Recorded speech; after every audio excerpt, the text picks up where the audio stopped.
হযরত বাহাউদ্দিন নকশবন্দ রহমাতুল্লাহ আলাইহির মা ঘুমায়ে থাকলে ফেরেশতা ডেকে দিতেন, মা নামাজের টাইম হয়ে গেছে। সুবহানাল্লাহ। তাহলে কত বড় আমলে মা ছিল বাহাউদ্দিন নকশবন্দের মা। ফেরেশতারা ডেকে দিতেন, মা নামাজ পড়েন। আর আমার এলাকার আমার বয়সী মনে হয় তার তো একটু কমই হবে।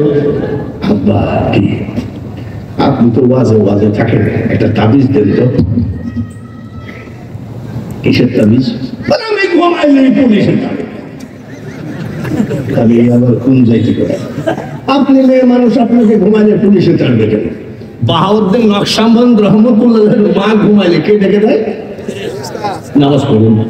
আর আমার এলাকার মেয়েরা, আমার বাড়ি তো ইন্ডিয়ার থেকে 4 কিলো দূরে, বর্ডারের ধারে, একটা তাবিজ দিন সব বন্ধ করলেই পুলিশে। আমি চাষি আপনি কি করেন? বলে পেন্সিলের ব্যবসা করি। পেন্সিলের ব্যবসা করে তো পুলিশ দেখে রেগে ধরে বলেন ঠিক কিনা? একটু আল্লাহ রসুলের পথে আইসো মা, নাহলে কিন্তু শেষ। কবর কিন্তু কাউকে ছাড়বে না, জোরে বলেন ঠিক কিনা? কবর ছাড়বে, আমলদার ব্যক্তিকে ছাড়বে।